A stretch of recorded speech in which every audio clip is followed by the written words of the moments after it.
trouble, trouble, trouble, trouble, trouble, trouble, trouble. You know I might get in trouble. You know I might get in trouble. Trouble, trouble, trouble, trouble. Yeah, I may get in trouble with this. Yeah, I might hit the button with this. T.Cooke and Briaunna, Monet, yeah, you know how we coming with this. Heat it up like the summer with this. They tryna kick it, wanna punt it with us. Yeah, they say it's something in the water, so I went out and fled on my wrist. She said she buy, I said pull up. She said hi, I said hola. She wanna vibe, I told her pull up. I said roll up, I'm like hold up. She said she buy, I said pull up. She said hi, I said hola. She wanna vibe, I told her pull up. I said roll up, I'm like yeah, I may get in trouble with this. Yeah, I might hit the button with this. T.Cooke and Briaunna, Monet, yeah, you know how we coming with this. Heat it up like the summer with this. They tryna kick it, wanna punt it with us. Yeah, they say it's something in the water, so I went out and fled on my wrist. Good trouble like John Lewis, on the daily like John Stewart. With this rap, I'm a conduit. Hey, we back again with another episode. It's your boy T.Cooke. Y'all tuned in to I May Get in Trouble for This.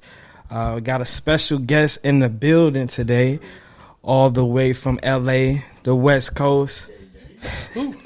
We got Miss Mia Lauray in the building. How you doing, man? I'm doing well. How about yourself? I'm doing well. I can't complain. Blessed and highly favored. You know that. Good. Listen, I am just so turned right now off of that intro. That junk just had me so lit for this interview. I'm like, okay, y'all could ask me anything now because that just loosened me all the way up. And now I just feel like I feel like I'm at home. Like, you know, there's something in the water, about to flood my wrist, about to flood my neck. Like, you know what I'm saying? Ready to step on bitches' faces. Let's get it. You already know. So appreciate you tapping in. You know, you when you come home, you family anyway. Yes. So definitely had to have you on. Mm-hmm. In regards to like how you would introduce yourself to people who don't know you, like I know you that can never put you in a box, but if you had to describe yourself, how would you do that?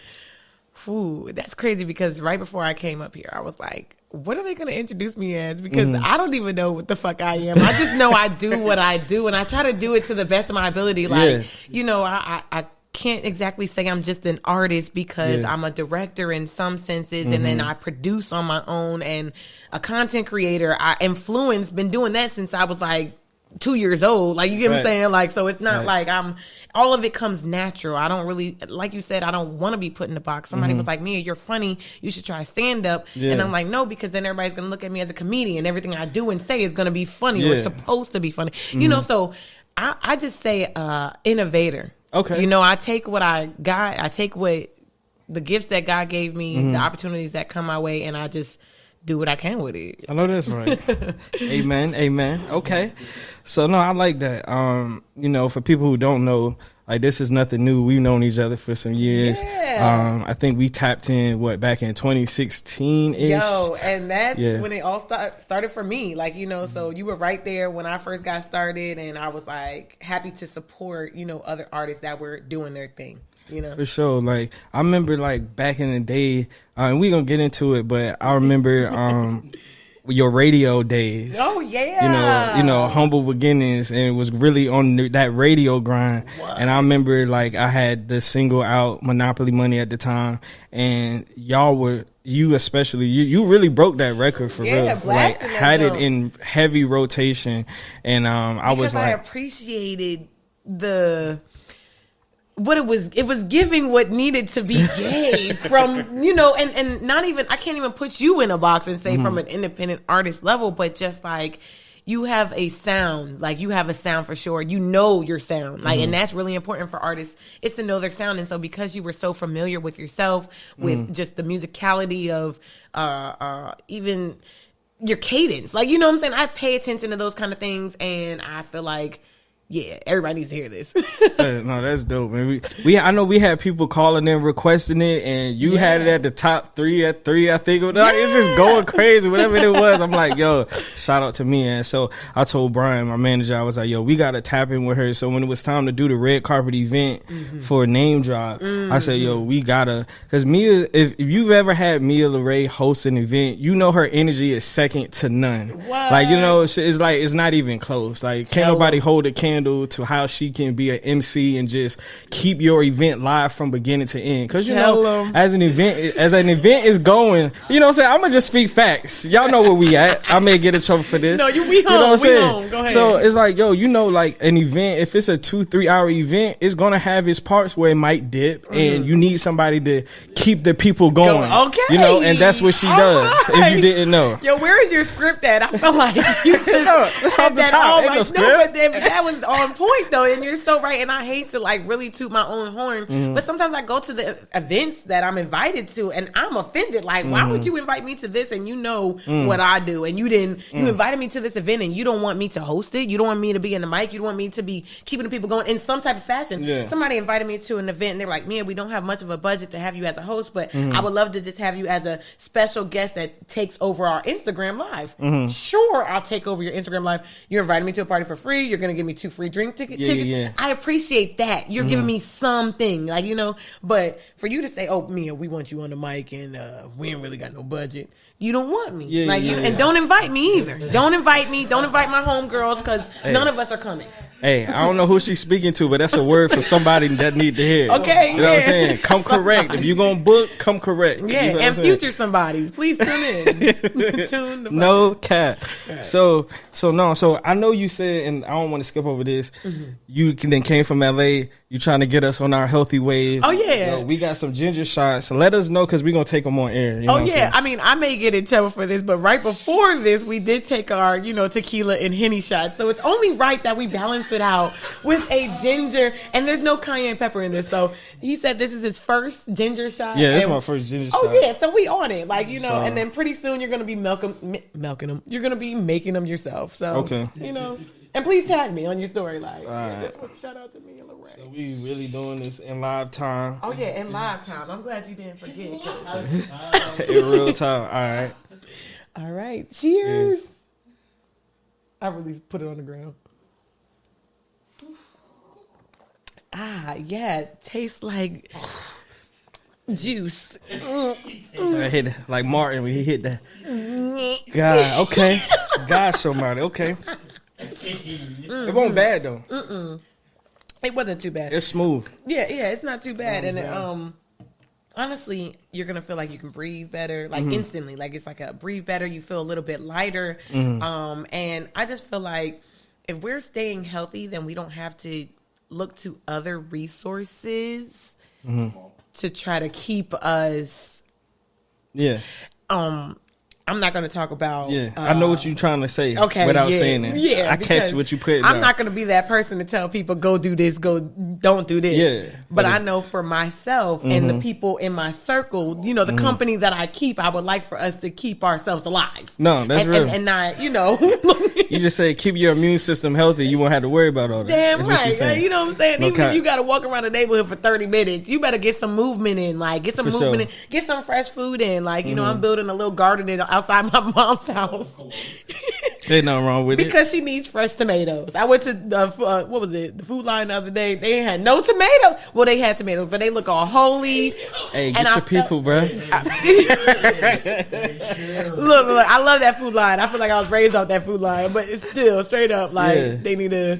We need to get it right. So I'm like, Mom, we about to build you a garden in the back. Fresh lettuce, okay, fresh tomatoes, fresh marijuana. Okay. Hey, I mean, it is legal as of July 1st, NBA. So, I mean, when in Rome, you know, do ass. You know. How do you feel about that?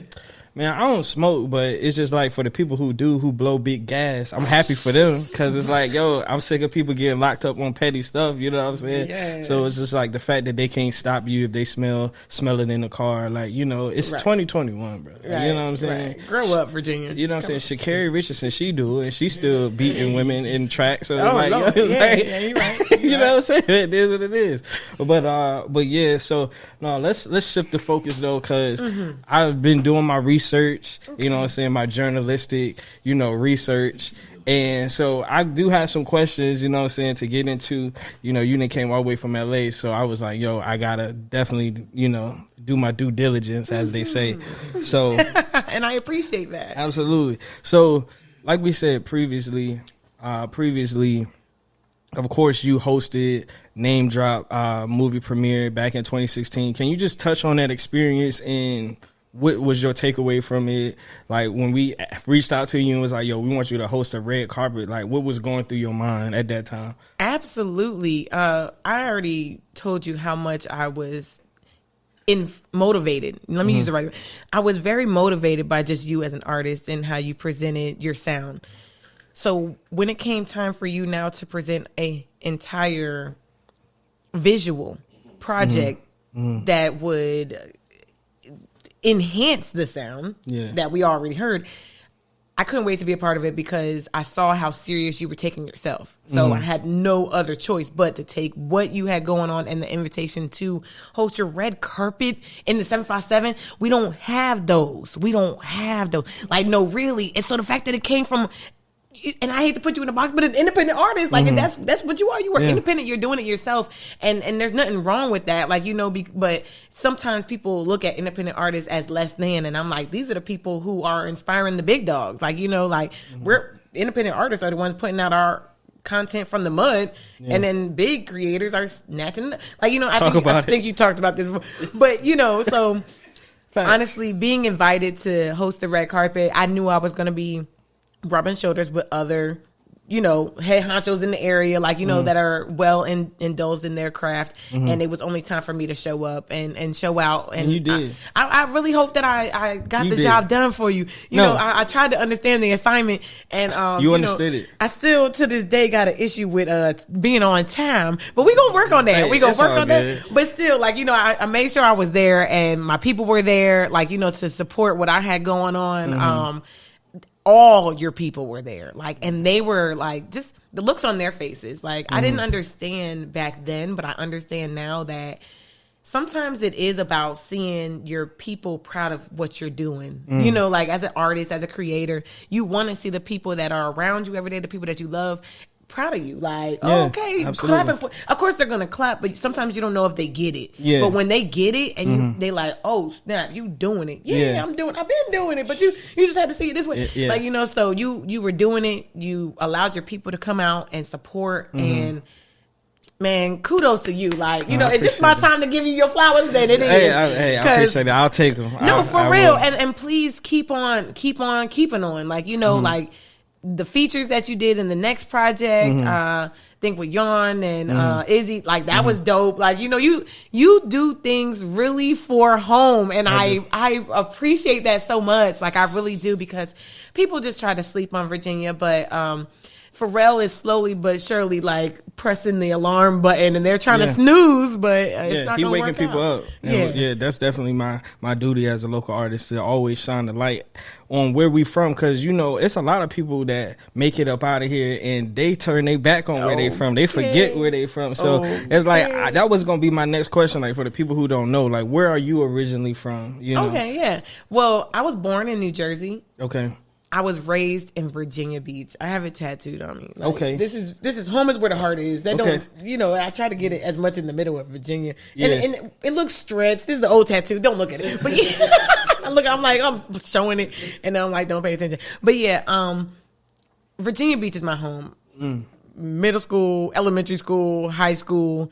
After college, came back, transferred back to Norfolk State. Like, you know, this is home for me. Like, this is all I know. I can't name a street name in New Jersey, but I know home. You know, like, even though I went to LA, the only mission for me going to LA was to pop off so I can come back and bring back home. You know, like, that's really, and not to say that I couldn't do it from right here, especially with technology, especially with, you know, just social media going off nowadays. Social media is going off. So there's no limit. And out the mud, doing it, making a name for myself was something that I did from 2016. So now with technology, it's only getting easier. However, I wanted to be exposed to just new. You know, like I'm one of those type of creators where, like, doing something for too long just makes me feel bored and unmotivated. Like, but going to LA, I felt like I was going to be able to compete with people that were way different than me. Like, you know, and if I'm competing against somebody that's super from the opposite side of the world, then the sky's the limit because I'm going to learn every time I lose or win. Like, no, you know? For sure. So, no, I'm glad because that's just segue into my next question for real. So, talk about just making a transition from the East Coast to the West Coast and getting acclimated. Like, you know, you always hear a lot of people talking about they want to do it, but kind of talk about what it takes to actually do it and then to have the longevity once you're actually out there, because a lot of people move and they end up coming back, blah, blah, blah. So if you could touch on any like advice you could give people and any maybe road bumps that you hit while you were actually out there. Okay, so thank God for my vision. If God did not bless me with the opportunity to see what is not right in front of me, I would not have made it and still wouldn't be making it out in LA. And I'm telling you that because if a lot of people go out there because they see a picture. Oh, I want to go there. I want to eat there. This person's eating there. I saw a post. I saw a picture. But you got to understand the big picture. Like, you know, like a lot of people go to these fancy restaurants and can't tip the waitress. Like, you know, so I didn't want to. Yeah, that it'll smack you in the back of the head. Because you be like, hold on, I came by myself. Yeah, we charge for that. You need to come with a group next time. Put them on game. You let them know. This is not a joke. and it's not a joke. Yeah. So me going out there, I knew I was going to face some type of struggles. I knew I was going to have to cut more people off. But at the same time, you do what you got to do because you're trying to get to the vision. It's like, you know what cheese, as a rat, you know what cheese smells like. So you don't even need to smell it. Sometimes you just be searching for cheese. Like, you know what I'm saying? Like, you know, and then the moment you do see it, you're like, oh yeah, I remember what it looks like now. Like, you know, so my big vision was living downtown Los Angeles. Like, you know, being on tour, being on stages, hosting events, networking with new people. And I've literally done, if you look at my 2017, 2018, 2019 vision boards, or excuse me, let's go back to before I moved to Cali. If you look back at my 2016 vision board, there's downtown Los Angeles. Where do I live? 5 minutes from the Staples Center. You know what I'm saying? Like, and it ain't the best looking apartment, but at the same time, I'm very proud of my little studio for me and my dog because that's all I need. It's still motivating for me to get to the next apartment. Like, you know what I'm saying? And at least now I'm in the area because I started all the way in Van Nuys, which if anybody knows, it's 45 minutes with traffic going to the city. Like, you know what I'm saying? Completely not near LA. So the fact that I'm knocking things off of my vision board, it says like, okay, as long as I keep on with the end goal in the forefront of my mind, then yeah, I can make it through anything. Now, as far as like hard things I had to go through the fact that not everybody is on the same grade level as me in my field. Let me repeat that. Run it back.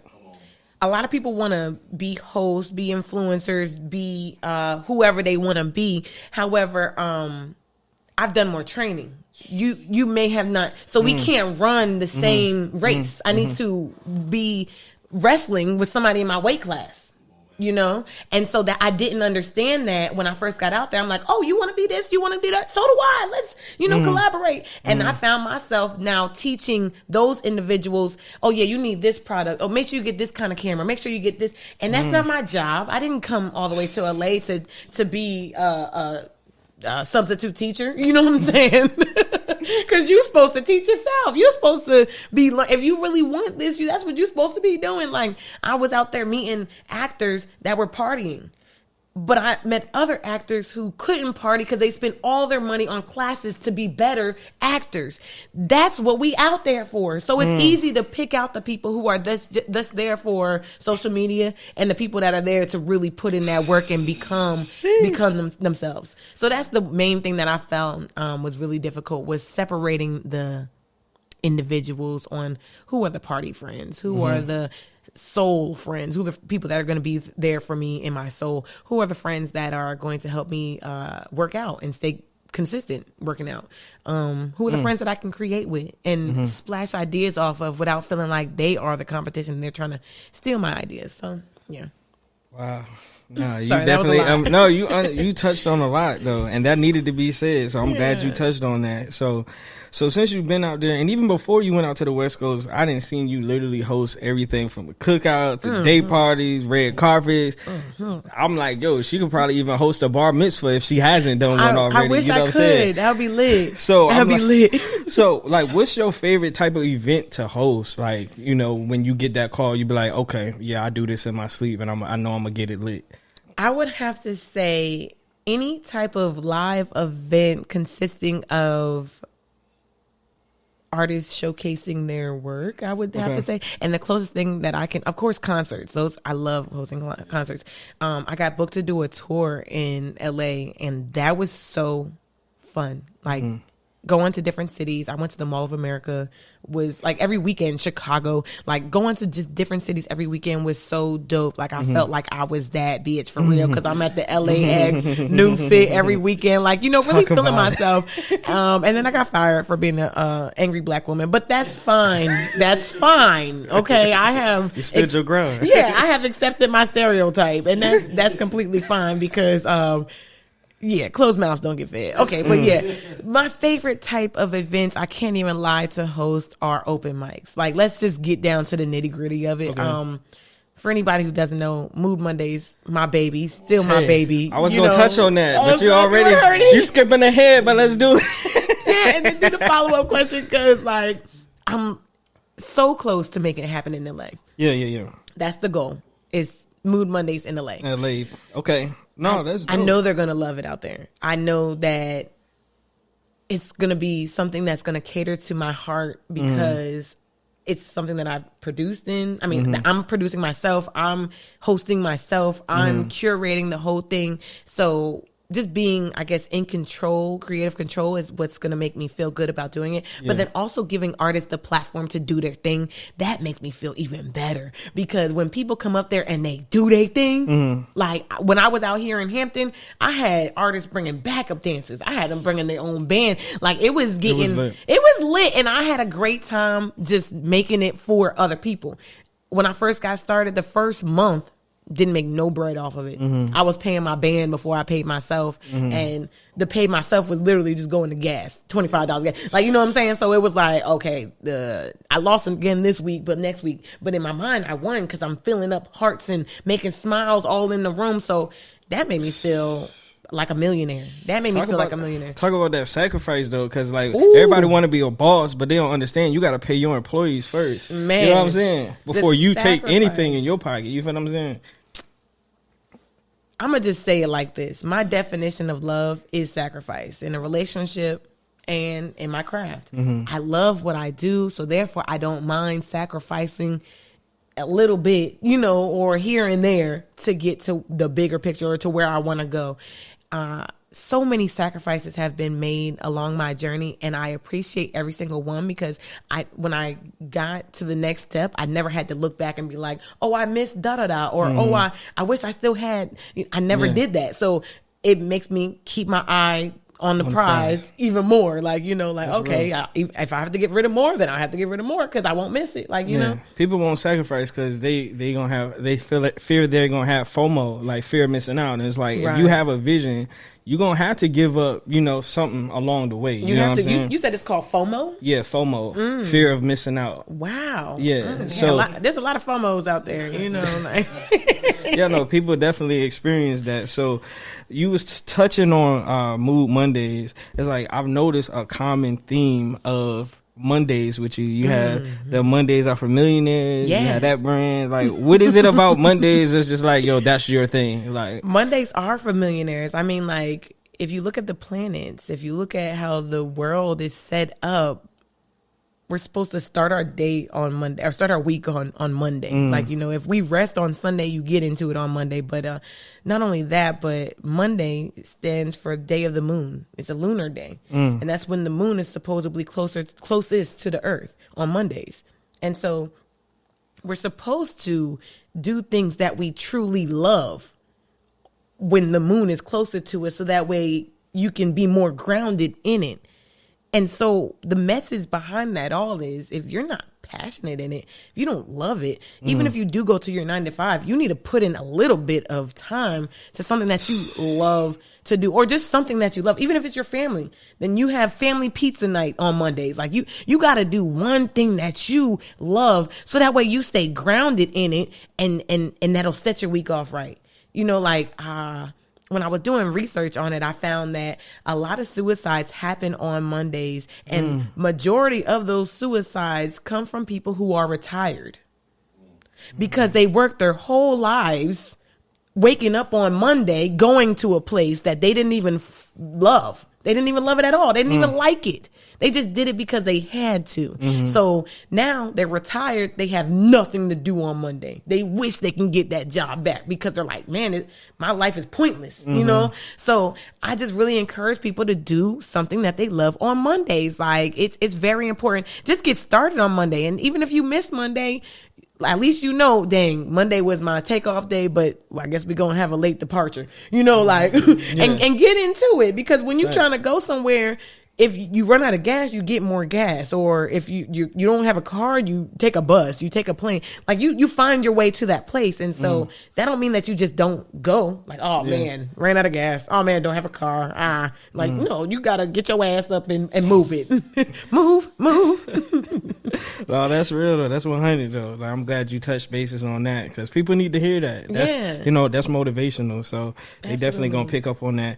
And I was born on a Monday, random. Oh, but, okay. So it's full circle. It makes sense. Yeah, and I didn't know that until I was researching it all, and then I was like, oh, I wonder what day I was born. I was like, wow. See, everything just came together. Yeah, for real. That's crazy. All right, so everybody knows, like, when you was in the 7-5, like, you did your radio thing. Kind of talk about how you got into that, and like, do you ever miss like doing that? And can we expect to maybe hear you back on the radio on the West Coast? Is it something that you know still passionate about? I do have a passion for live performance. Okay. On the way over, I found myself listeing to 91.1, blazing hot 91.1. The rebrand is real. The rebrand is nice. I appreciate that as well. Yeah. Hot 91 was definitely a stepping stone for me. It was my gateway into the business. Because before it was fun. Like, oh, I'm hosting, this is fun. But when I got on air, it was like, oh, this is the business of what I'm trying to do. And I appreciate that introduction. Shout out to Doug Perry, for real, the long way. I heard him on air this morning, and he's holding it down for the morning show. Would I do radio again? Probably not, because I'm too cute and I need to be on TV. I need to be on TV. Like, I need to be seen. So that's number one. Number two is doing more research into it. Even the biggest radio stars sometimes aren't making the money that the lifestyle you need to make. Yeah, the lifestyle that I see in my vision. Yeah. They doing good, but then they got to do other endorsement shit on the side, you know, and I don't want to do all that. I want to, So, I mean, I'm not opposed to it. However, the budget, I mean, they're gonna have to come with that bag. You know, like the salary is gonna have to be right. You know, especially if I can't have creative control. Other than that, how did I get started in radio? And I get these DMs all the time. Like, you know, even just new students at Norfolk State, it'll just be random people that I ran across in my path. And they're like, oh, how'd you get started in hosting? I always give them I put myself on. Like, you know, and shout out to nobody with that one. But I dead ass did put myself on. And I can't really say that everybody knows what it takes to put yourself on. You literally reach out and you could be afraid, but just move afraid. Do what the fuck you want to do, whatever emotion you're feeling. And half of the time I'll be mad. So what happened was Diddy was doing an audition for his Revolt TV for a new host. You can find this video in the YouTube vault way back in the day. Yeah, I wasn't even going by the name Mia Lauray. So if you can find it, then you can find it. All right? But if you can't, then I'll just give you a little snippet of young Mia, no voice having Mia. Hi, my name is blah blah blah, and I'm auditioning for Diddy's. You know, like just squeaky voice. It was really trash. However, I didn't get it, and I got mad. I'm like, fuck Diddy. He don't know he don't know talent when he see it. he only want light-skinned girls because he ended up picking some light-skinned girl, some mixed girl. I was like, he just wanted the light-skinned girl anyway. He don't like black people. I was so mad. I was like just going in, right? And then I was like, you know what? I'm going to make my own show. You know, so my mom let me build a studio upstairs in her attic, where I literally put it all together. Like, you know what I'm saying? And shout out to moms. Yeah, absolutely. Shout out to my mom for believing in what I had going on and just believing in my emotions that came behind it. Like, she saw me go through all phases. Like they say, like, you gonna get mad, you gonna get sad, you gonna be lost, you gonna be real adamant about something, and then you gonna be relaxed, and then you gonna get hype about it again. Like, you know, so she saw me go through all of it, and this was literally before I started with any radio, anything. So I built the studio. I started doing like YouTube videos, started doing like a little, what I thought was like a podcast, but couldn't really keep it consistent, was not really finding my true, like, how is this going to work? And then somebody asked me to host their baby shower. And then somebody asked me to host their wedding. And then somebody asked me to host their festival. And then somebody asked me to host their showcase. And it was like, it just started rolling. And I noticed that was where I belong, is right in front of people. I can't do pre-recorded stuff. Like, you know, even with this right now, I have y'all as my audience so I can, you know, tag team, feed the energy off. But I just found it really weirdo to sit in my studio and trying to make this YouTube video for people I don't know what they look like. You know, I don't even know if they're laughing. I'm laughing at myself, but you know, and then I would ask my friends, like, how does this look? Oh, it looked like you were doing this, or it looked like you were reading a script. And I'm just like, oh, this is just too much. Like, you know, I couldn't find myself doing pre-recorded stuff. So live events is where it was at for me. And then Doug Perry found me at some event I was hosting, talked to me after the show, didn't even tell me he was interested. I really didn't even know who he was. I didn't know who he was. He was just talking to me like, oh, you did a great job up there. Your crowd control was awesome, blah, blah, blah. And I'm like, thanks. Like, you know, so we had a little small talk. A week later, he was like, hey, you want to look into this position that we got at 91? I'm like, yeah, sure. I mean, like, what's going on with it? Yeah, like, you know, and he was like, oh, you're going to be doing the night shift. And, well, we'll see. We'll see where we can place you. Coming in for an interview. Man, I was dead broke, bro. I was dead broke. I had to call my godfather. I'm like, yo, I got this interview for the radio station. This is like my dream. I need you to help me buy some hair. He bought me a wig.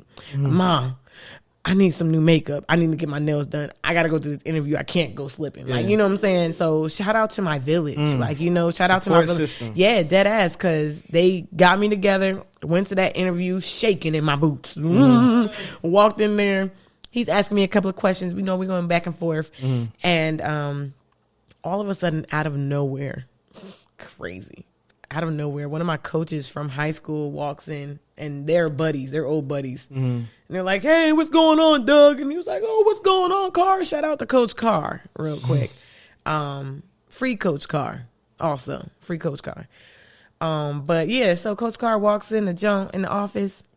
And Doug Perry's like, yo, what's going on? And Coach Carr looks at me and he was like, Mia? And he was like, what you doing in here? I was like, I'm trying to get a job. And then Perry was like, oh, you know her. Oh, okay. Well, tell me about her. You know what I'm saying? So key kids, watch how you treat people and know who you know. You know what I'm saying?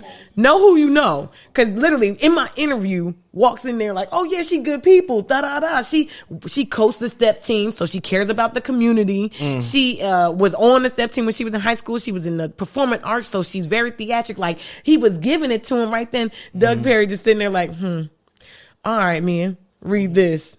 Had me do a cold reading. I nailed that shit. Like, you know what I'm saying? And we was in the bag from there, like, and then he was like, listen, I came in the next day. He was like, listen, normally I have people go through 3 months of training, but I'm going to just let you sit in here for a while and I'm going to let you know when you're ready. Okay. Literally like 3 weeks later, he was like, all right, man, so tonight we going to have you on. Oh, wow. I was like, well, what am I gonna call myself? What's gonna be my stage name? What am I supposed to say? I am. What's my lines? Somebody, like, you know. So I'm over there like scared, and I was working with a DJ. Shout out to DJ Rel on Point. They put me with him. He was gonna do the music selection. I was gonna do the gossip and the weather and the traffic and blah blah blah. He really helped me to relax.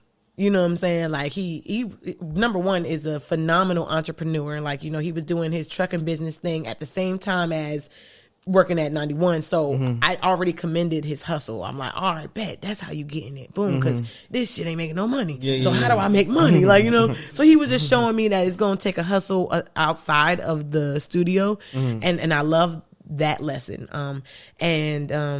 Then we came to the conclusion that my stage name was going to be my actual name, Mia Lauray. My middle name is Lauray. I have two middle names, actually, Mia Lauray, Kyla, last name. And okay, yeah. Can't get a government out there, you know what I'm saying? Can't throw that out there. Right. But basically, overall, that's how I got started. And I just put myself out there and let the universe follow. Oh, that's super dope. I don't think people knew like the origin story as to how you got started. So I appreciate you filling them in on that for sure. Thank you. So we've been keeping up with you, you know what I'm saying? You have garnered a nice fan base on TikTok as well. And you know what I'm saying? I've seen you be staying consistent with the videos and stuff. But I want to ask you, like, it was a few months ago and I feel like this like damn near went viral because people were sending it to me. There's this video. You was in the club, shut the club all the way down with the Junebug challenge. You was standing on couches. You was rubbing on a dude's head, it looked like, at the bar. You was going off and shut that thing all the way down. And I'm like, yo, that's Mia for it. Like, I was surprised. So I'm like, yo, that's the type of energy that Mia always has. She always on 10. So it's like, what was going through your mind at that time? Like, you know what? This is my song. I'm about to get this joint lit. Yo, okay. We went out to Houston for my little cousin's birthday. Hey, Janaya, because she's definitely going to watch this. That's like, you know, my number one fan for real. Went out to Houston for my cousin's birthday, just looking for a move. We're like, okay, we're just gonna put anything on, look for a move. We went to a couple of spots, but because I guess they already had pre-warning of the storm, they started shutting some places down early. So we still were looking for a spot. We find this club, we go in, we're having a good time, and it's not lit. Like, I see the people that can make it lit, and I see like maybe one person standing with every group. So that it's only like one person out of every group trying to make it a thing. So I'm like, man, this is lit, but this ain't my cousin's birthday lit. Like, you know what I'm saying? So I need my cousin to have a good time because like I don't like the way this is, the walk-in energy that we got. So boom, we go to the bar. I get them some shots. We take our shots, whatever. We're having a like nice little ease into the moment time. They played like, I think they started playing some Jersey club music or something that had us really lit. So we're dancing at our table, feeling ourselves. Then they played the Junebug joint, and I was like, yo, this joint, I'm lit. I'm feeling myself. Like, I'm about to just kill this junk. So I didn't notice that everybody was looking at me. My cousin was just recording like, yeah, Mia, get it, Mia. And I'm just like, you know, healing or whatever. And by the way, is this not this? Don't do this. Hey. Let them know. Let them know. Yeah, so I'm over here doing my thing. And I noticed that really the whole club stopped and was looking at me because the hype man, whoever was on the mic, the host, he was hyping me up too. He was. And so I was like, you know what? Let me take advantage of this moment. I'm in a new city, whatever. So boom, I just hop up in somebody's random section, climb up on their couch. I cut this part out of the video, but my titty flew out. Oh, you had to be there. Yeah. You had to be there to see that part. Like, you know, some people got exclusive tickets.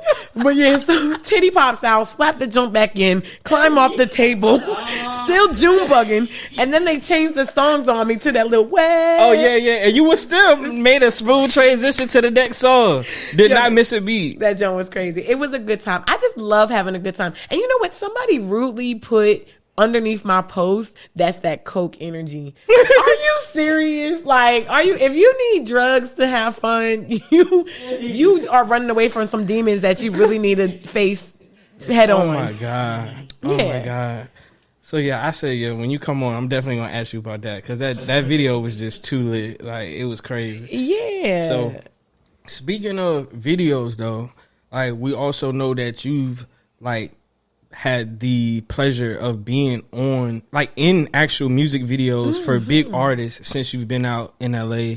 I seen you in the Kehlani Good Thing music video. She was like up in your grill, like took your drink out your hand. Like, it was a lot going on. Like, talk about how that was being on set and just rubbing shoulders and like talk about, like, people don't know about that set life. Like, that grind is real. Oh. Like, you could be on a set like 8 hours, and when the video come out, it's like 6 months later, 3 and months it's later. like it might be you in the video for 4 seconds or something Yep. like that. So talk about that grind and stuff like that. The grind is real. You literally have to trust the process. I'm going to just tell a quick story about a music video experience that I feel like is way more prominent to just anybody that's aspiring to be, you know, like whatever the fuck I am. Or just be in the realm of whatever the fuck I'm doing. Because I really don't know, and I don't want to put a name on it. Okay, but anyway, so Kehlani experience was dope, though. I'm not gonna lie. She put gum in her mouth before she sat on my lap. She's like, "I'm so sorry. I haven't slept all night. I'm drinking coffee." So that was just really nice to just know, like, okay, it really is grind time. Like, you know, even as when you get to that level, you still don't sleep. So that was nice. Other music videos. Let me think. My first music video was Russ, the flute song. Flute song. Yep. That I was gonna ask you about that too. That was my first one. Shout out to Russ, only because it let me experience that side of, you know, just music videos and for the first time. And when I tell you, they hired, it was like 200 to 300 girls, actors. They hired actors. Then they taught us choreography. You are trying to teach actors choreo, and you want it to be in sync in less than an hour? Oh, all right, cool. So they did what they could with the people that they could do it with. You know, it was like me and maybe like 20 other girls that could learn it for real. We trying to teach the other girls to catch up. It was a disaster. However, I literally just was myself on set and hyping everything up. So even the girls that were like nervous because they knew they couldn't dance, but they just wanted to get paid for the thing.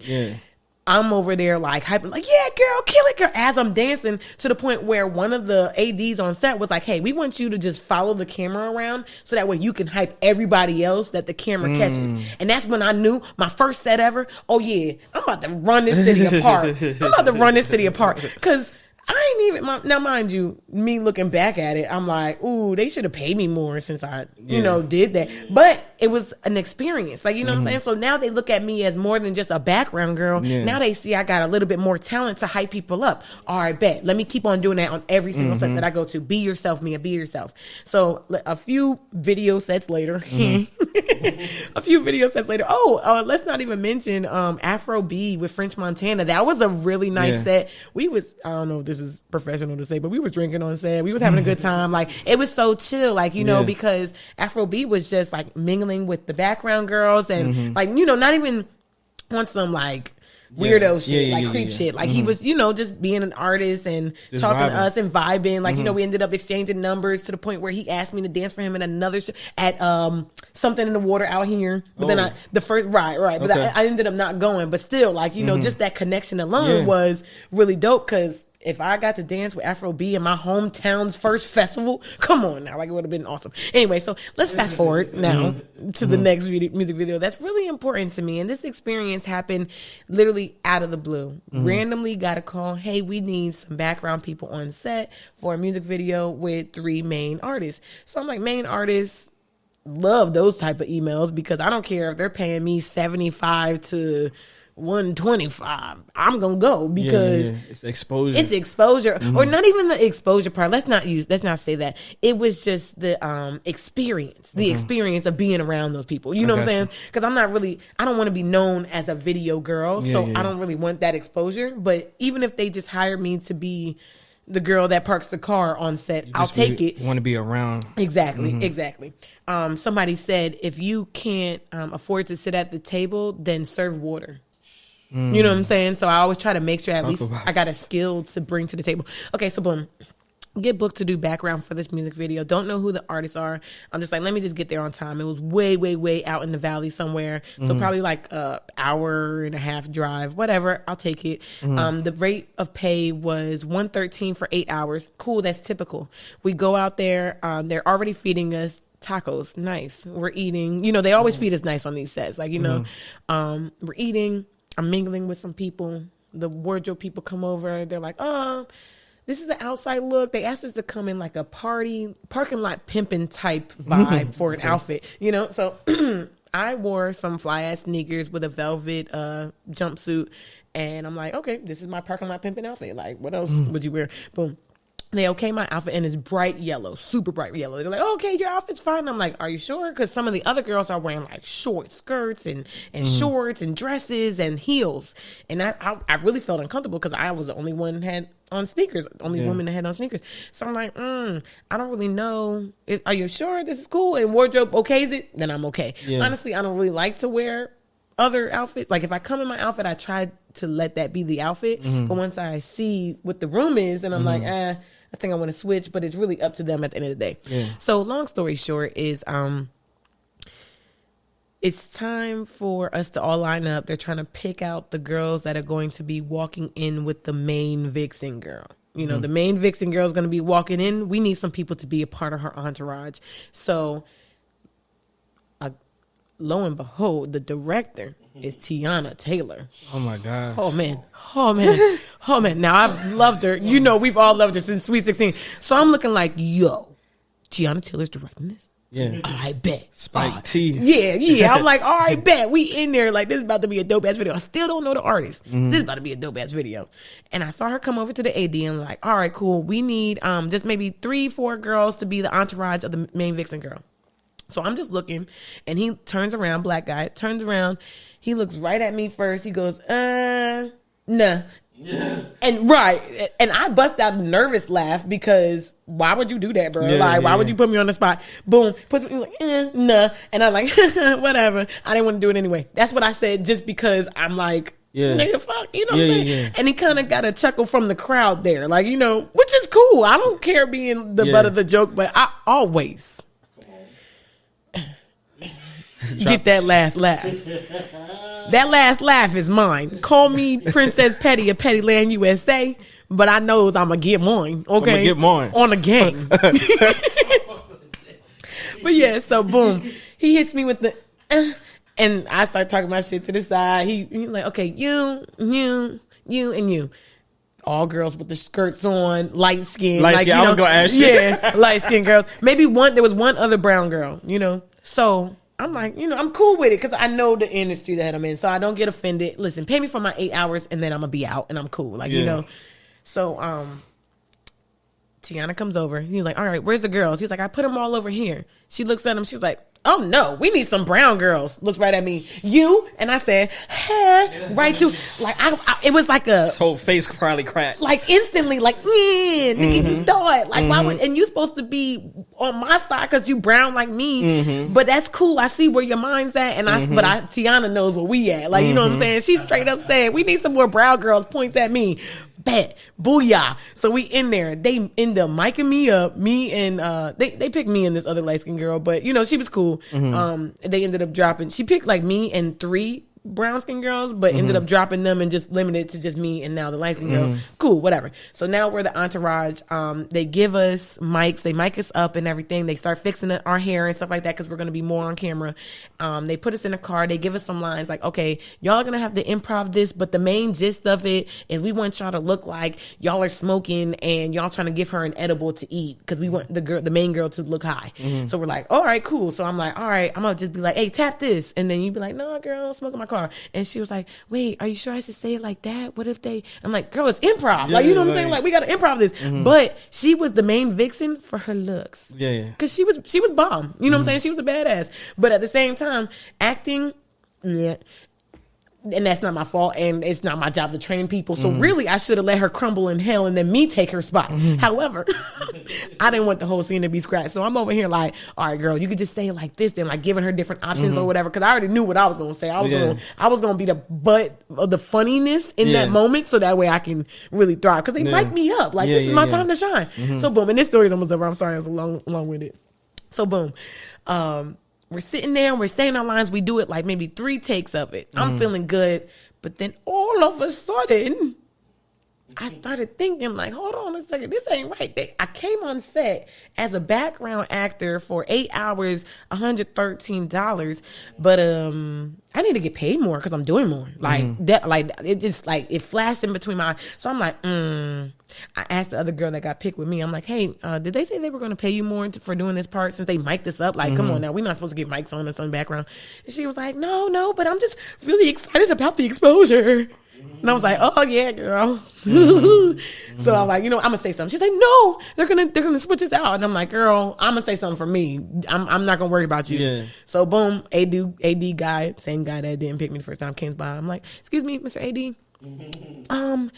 Do you think that we can maybe talk to the producer or something? Because I'm really grateful Teyana picked me for this spot. But at the same time, I'm doing a little bit more. So I think I should be getting paid a little bit more. Just a little, you know what I'm saying? And then he was like, I mean, we could switch you out for somebody. I was like, no. Like I said, I'm really grateful for this opportunity. I just want to know if I can talk to somebody. He was like, let me go get the producer. Yeah, nigga, you're not even the last say so. Like, what? Like, like his customer service was on 0. And a lot of these people on the crews and sets and stuff, they customer service is on like boo-boo. Yeah. And I'm just like, yo, where were you raised at? Because I don't care what job you got, you'll never probably get hired again. Like, if somebody really reports to their peoples. Anyway, so boom, he goes get the producer. Producer is some bald head big black guy. And he walks over and he was like, And I'm like, oh, shit. All right, y'all. We'll see you later. Like, because I already knew I was about to get kicked off. So he called me over. And he was like, how much more you want? And I was like, really ain't got to be that much. Just 100 more or something. And then he was like, 75. And I was like, all right, that's cool. And then that's what we got. Hey, that's not bad. But see, a lot of people wouldn't speak up in that opportunity, and you did. Oh, yeah, and got the other girl 75 more. That's not all. By the end of the set, because we had extra parts and they made us stay for 5 more extra hours, they ended up throwing another 100 on top of that. And because the video vixen girl was a shitty actor, a week later they called me in to do another voiceover and paid me for $150 to do that. So where I came in for a $1,300 job, ended up making almost $500 out of one gig. And that's because, like you said, I spoke up and I was myself. And that I was very nervous, man. Mind you, I didn't release the artist. That was Schoolboy Q, YG, and Ty Dolla $ign's music video called No Lies. And you'll see me in different spurts of it. We ended up recording way more for that part. But the main actor girl was not the main actor. She was the main looks girl. She was good for looks. She was a good look. But so they cut a whole scene where I had lines and everything wilding out. I was supposed to be on the phone talking to her like, girl, you was so hot last night. So it was a nice little scene, and I really appreciate that opportunity because one of my faves, I've always looked up to Teyana Taylor. The fact that I was able to work with her, and then she literally like, no, we need brown girls, you. And I was like, yes. That's big. And then the opportunity to just do more, it was a blessing. It was like literally the rocket for me because I was like, I'm never going to try to be anything else ever again. Even if I have like, subconsciously, I'm never going to do it again. Never. It's not worth it. No, I mean, hey, it paid off because when you spoke up, it's like, look how many more times they used you after that. And it's like, it seems like when you get on set, it's like, yo, you training other people to do their job. That's, you know what I'm saying? Yo, man, so it was like, crazy. It was really crazy. And when I was in the studio with them re-recording one of the lines, I just got the master for my first song, Light Work. So I was in the room when I got it. So then I was like, I was like hype about it. Like, oh man, I got the master. And they're like, master the what? Like they're listening to me. I'm like, I'm like, I just put out my first song and I just got the, they're like, oh, let us hear it. Yeah. What? That's wild. If it was a fire song, I probably would be signed. You know what I'm saying? But it was my first little dilly dally song that I did. Like, and I love that song still. Light Work was my baby, and I feel like I want to keep on dibbling dabbling in music, but I don't want to take myself too serious in that lane. Cause it's crazy because it's like destiny because you moving into the next question. So that's what I was really finna ask you for real. So in 2019, you dropped Light Work. October of 2020, you dropped Zoo. Ooh. So just talk about your creative process. You said you might not want to take it too serious, but what kind of inspires you to tap into, okay, you know what? Because I heard a birdie told me that you wrote Zoo in an hour. Yeah. So like, what kind of is your creative process? What goes into all of that?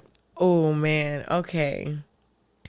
How'd you get that? That was good. That was really good. These are good, great questions, by the way. Great research. Hey, I look, appreciate the work. You interviewed me last time in 2017 after the movie. You know what I'm saying? Where I was wilding out. What? You went off. It was a whole Kanye rant real quick. But we needed that. We needed that. Like, you know.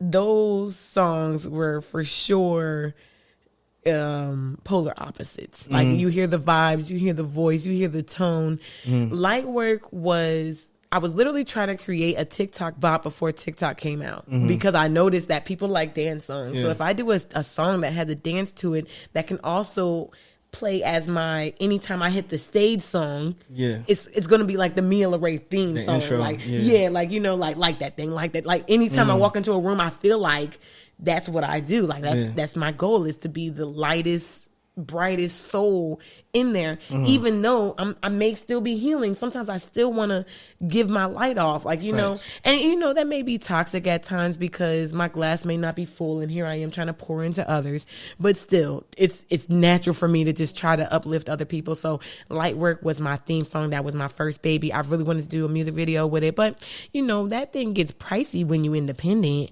So I was like, okay, maybe with the next one, like, you know, I go through a lot of bullshit in 2020, like a lot of bullshit. Like it tore me down, almost broke me. Like, I'm not gonna lie, almost broke me. Like, yeah, almost broke me. Like for real. And not to the point, I'm not gonna lie, to the point where I wanted to not keep the people going anymore. I wanted to almost kill myself. Like, you know what I'm saying? Like I was making those kind of, I never really said it until I hit like one point where I was like, man, I can't do this anymore. And then I lost, like, you know, some people that I thought were my friends. And so all that happening all in 1 year. Oh, and my dad died from Corona. You know, it was so much at one time. I'm just sitting there like, and we can't go out and be normal and be around people, and I can't distract myself with what's going on. It's literally just sitting here right here in front of me. So I had to face my demons. It was a hard ass year. And I found myself so fucked up and toxic in the head and trying to heal, going to therapy and trying to heal, but still staying around people who were not healing and were not making strides to heal themselves, that I felt like I was in a weird balance. Like, you know what I'm saying? Like a seesaw balance. Like, and I got into a fight with somebody that I've known for years.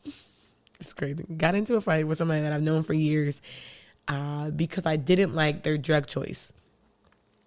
And I've known them for years. I know their mom, I know their dad, and it just hurt me to see that there's somebody from out here, you know, a name from out here. Like, you know what I'm saying?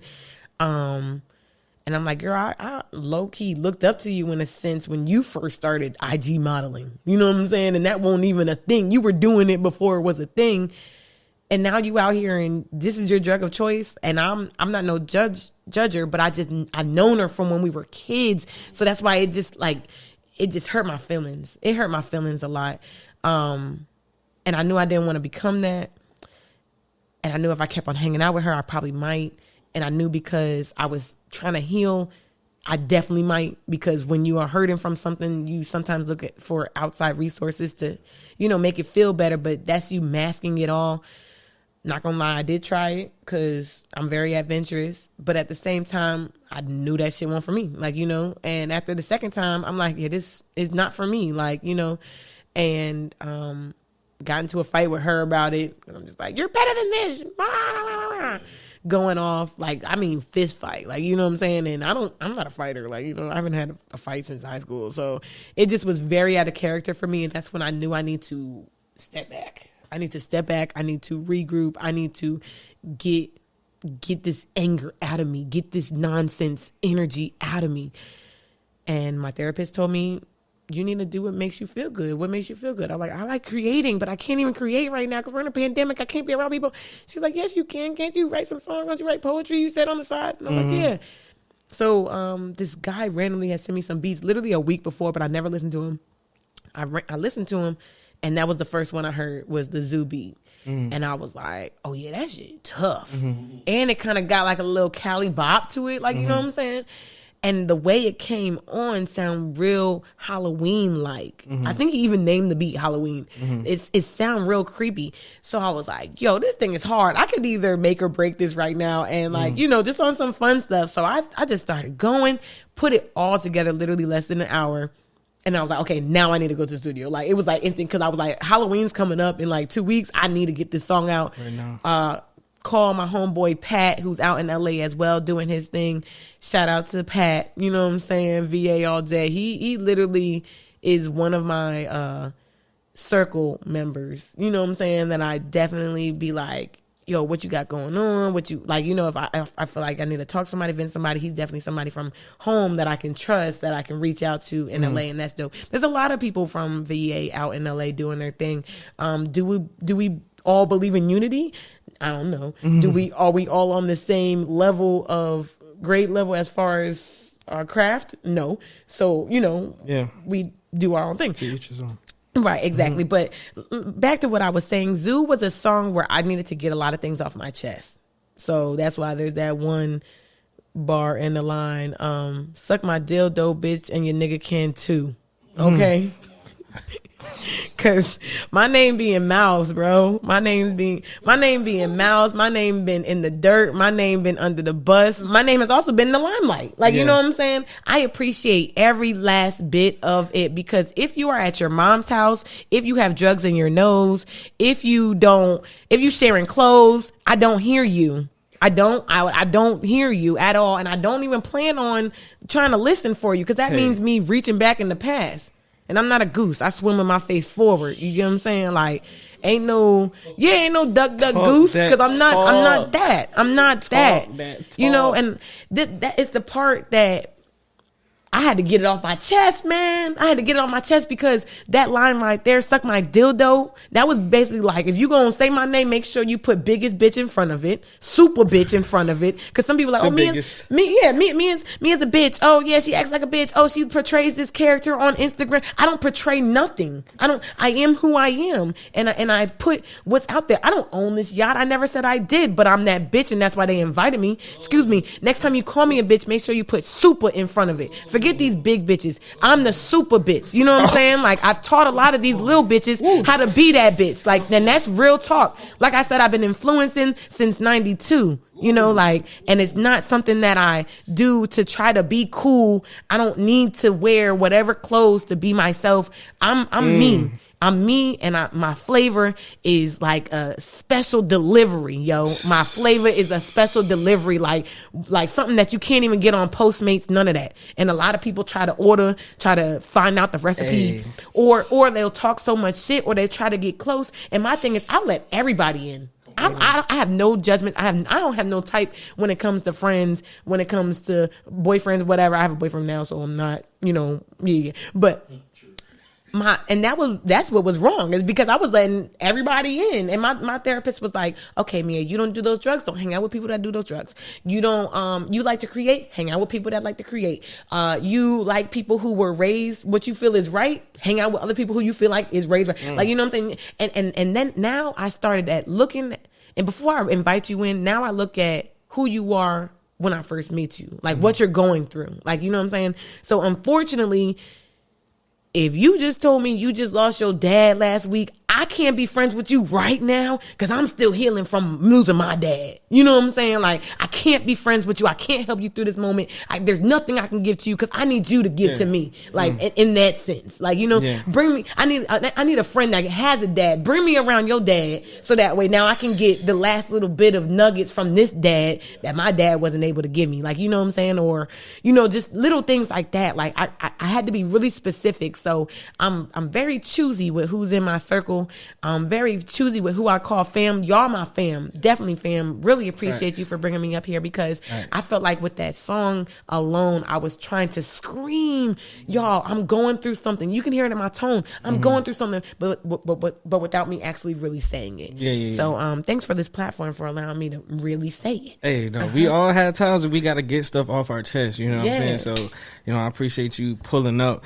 In regards to when you was talking about that, you said, yo, people be having your name in their mouth. Recently, I want to say it might have been a month or so ago. You had posted some pictures on the gram, and you spoke out about it, and you was like, yo, people were hitting you up asking, did you get your body done?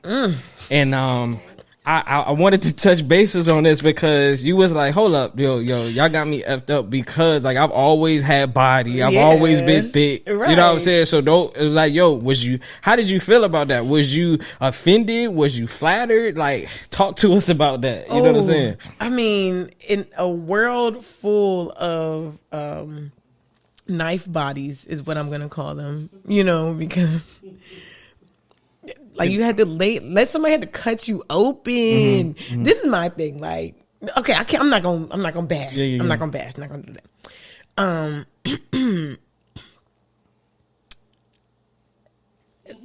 I was offended at first. Because I'm like, damn, you ain't been seeing this ass, or maybe it just wasn't proportioned right. Maybe I wasn't wearing the right clothes, but that was not a part of my brand to be wearing and flaunting it out. Like, it wasn't for me. I just felt like I have so much talent. You don't need to see my ass. By the time you see this ass in person, you gonna love me. But you already, like, I want you to like me first, and then come to my show, be like, damn, yo, she got a lot going on and a lot going on. Like,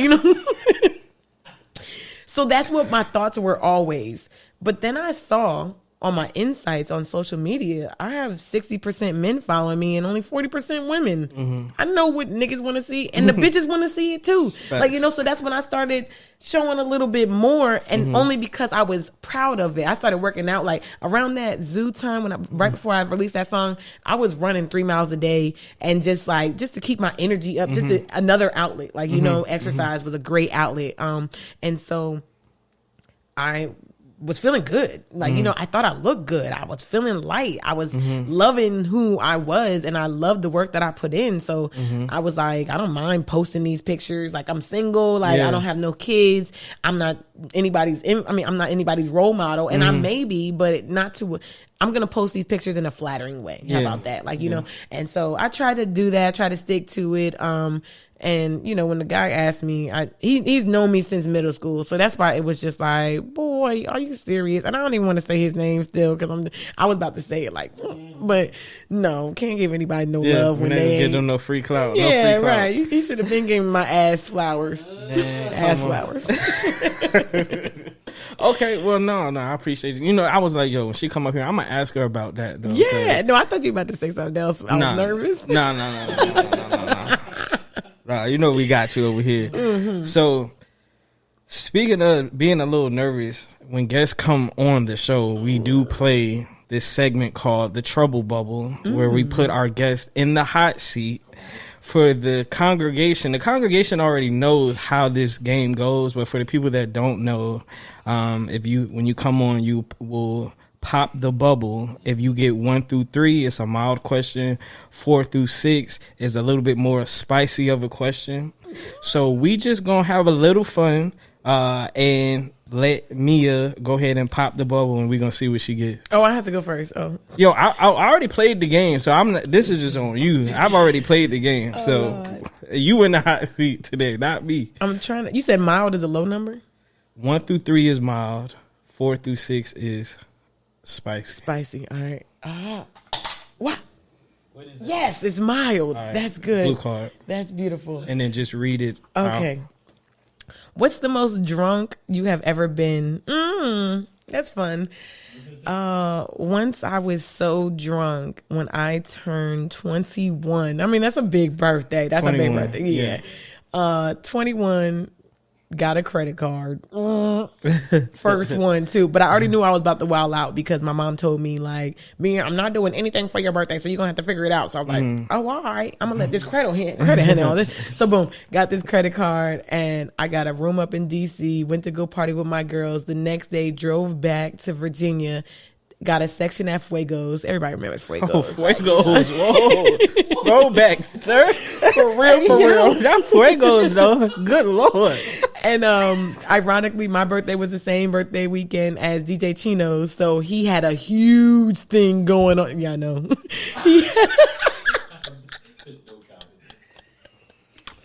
Continue, please. Continue, please. But yeah, it was lit. It was lit at the bitch. He had a big ass bottle, ice sculpture of Patron, filled up with Patron, giving out free shots to everybody who had sections and shit.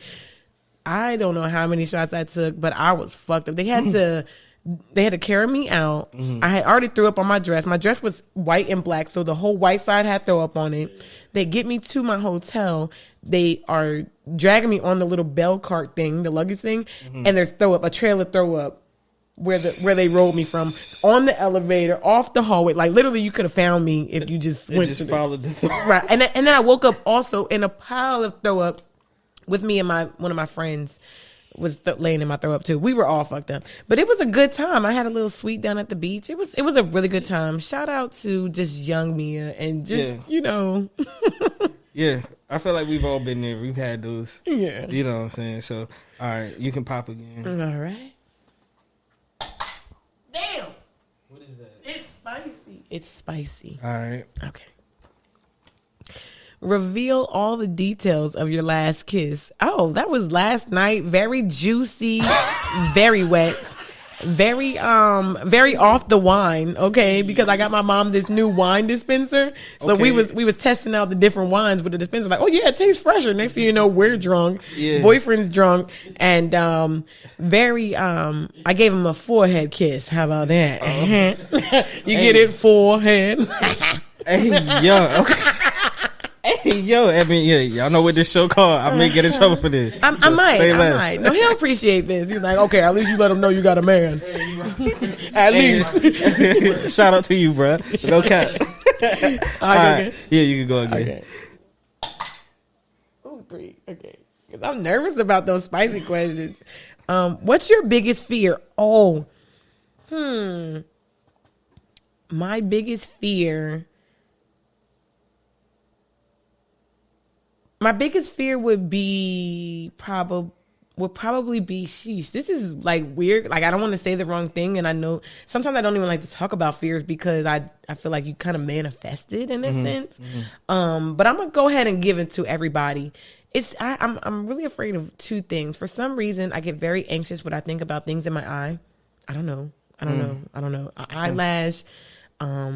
Me falling and tripping on a rock, and it just so happens that my eye is still open. Like I just have these weird phobias, and sometimes I'll be sitting at a party and I'm like, yo, somebody's about to slap me in the face with something and it's gonna land in my eye, and I'll just start freaking out, have a whole panic attack, go to the bathroom and like, yeah guys, I'm still partying in here, and really I'm just closing my eyes and just trying to make sure that nothing's about to stab me in the eye. I don't know what it is. I got this crazy fear or just eye stuff. That's number 1. Number 2 is going crazy. Going crazy, like to the point where I gotta go to a crazy house. That is also because then somebody else will be in control of everything. Yeah, you know. And I felt like I was about to go crazy last year. Like I fought people that I loved last year, so that's why I was like, yo, I don't want to go too far off the deep end. No, like, I feel like 2020 was just rough for everybody. Oh yeah, like if you wasn't in therapy, you went. Like you know what I'm saying. Therapist was booked out. Like you know what I'm saying. It's like yo, it was real. It was a real year. You know what I'm saying. So you can pop, one more if you want to, or a few more. It's up to you. Okay. Depending on, I'm down to do a spicy. What is that? That's a spicy. All right. That's cool. Is that 2? Okay. Why did your last relationship end? My last relationship ended because he was a bitch ass broke boy who never had a father, never knew how to treat a woman as. Whoa. Last relationship. So, no, let me say the real, because that was like just something funny, and I feel like if that was an acronym. Bitch ass broke boy. I'm gonna make that an acronym and I'm gonna post it. Okay, but anyway, why did your last relationship end? Honestly, I was dating this guy out in LA, and I want to say the reason why my last relationship ended and the reason why I stopped dating in LA is because half of the men in LA are gay. Nothing's wrong with being gay, but it's something wrong when you don't tell your partner until now it's time for me to give you head and you talking about something, put something in your butt. Listen, I'll do it, but don't surprise me when I'm down and that. Like, don't do that. Don't do that. Don't do that.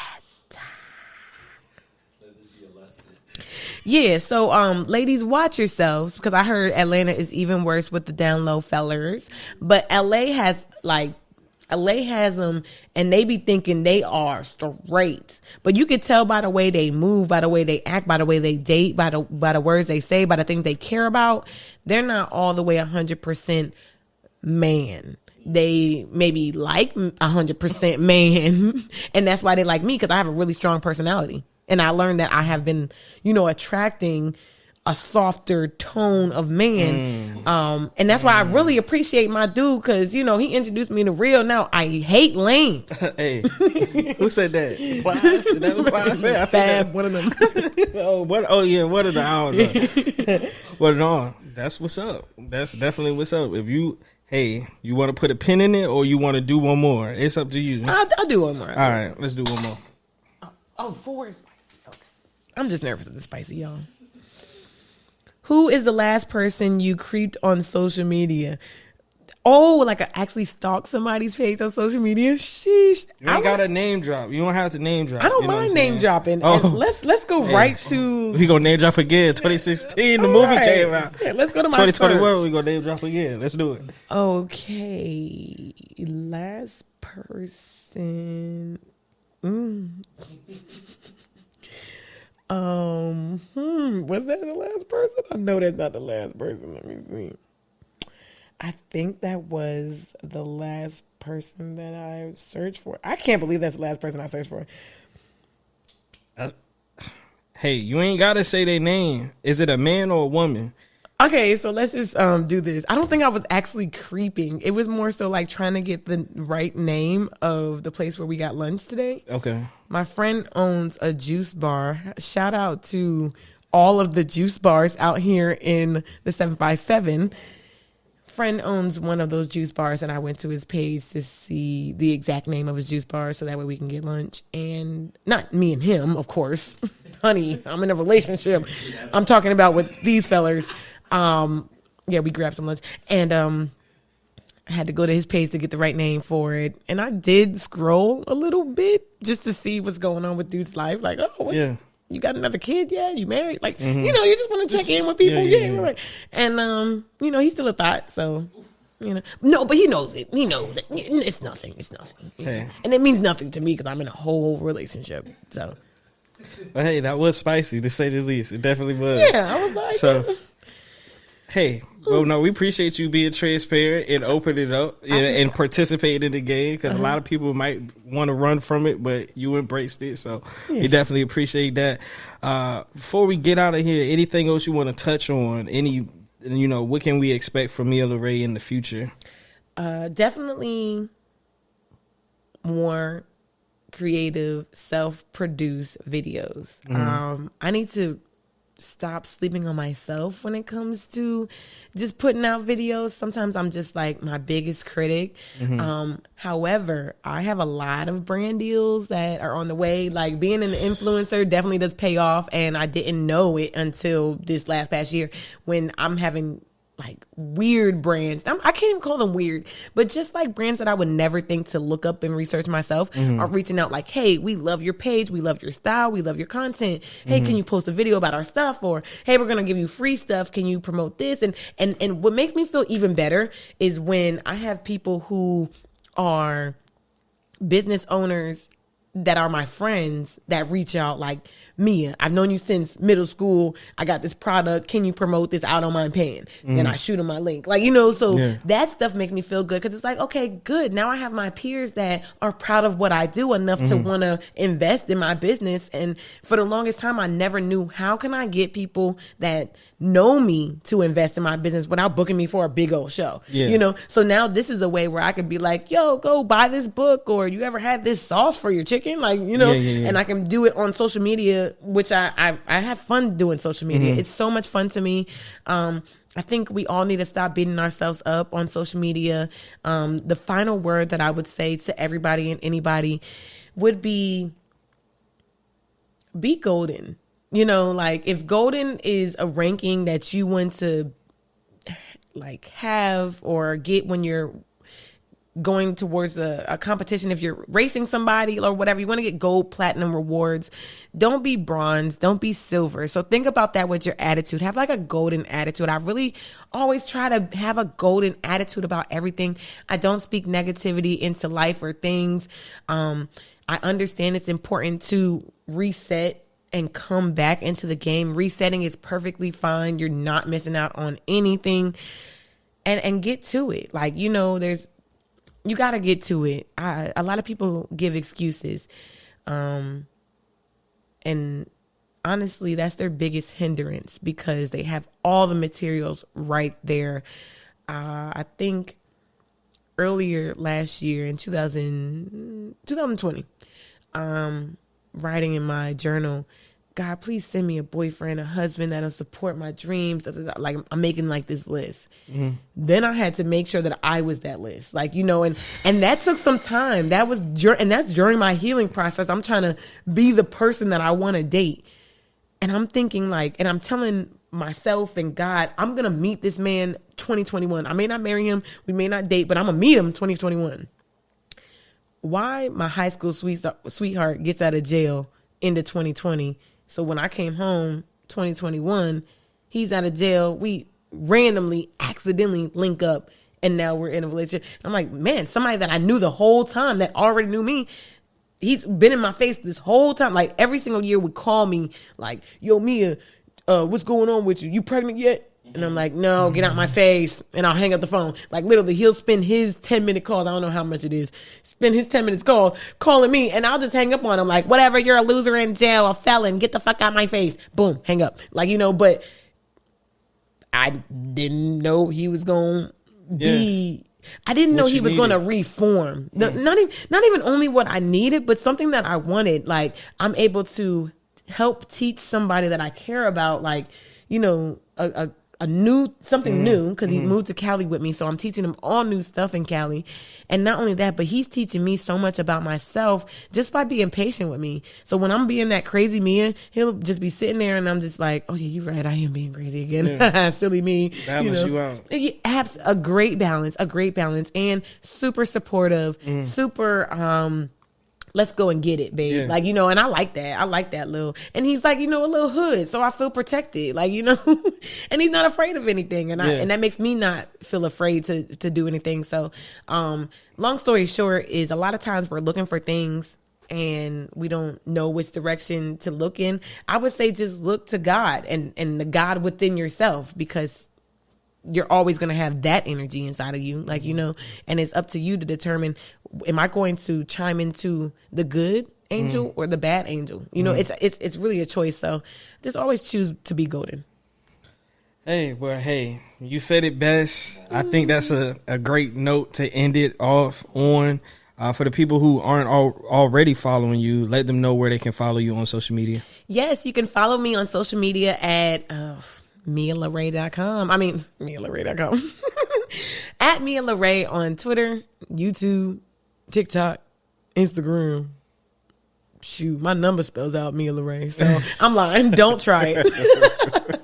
But I feel like everybody has my number because I've had the same number since middle school. So it's a hot mess, and my boyfriend be mad because all my exes, y'all need to stop calling me, especially blocked. Somebody's calling me blocked lately, like every other night. And I'm like, you're real cool, but... Do you do the silence to block call thing? Like... Well, now I have my phone on Do Not Disturb at 9 o'clock every night.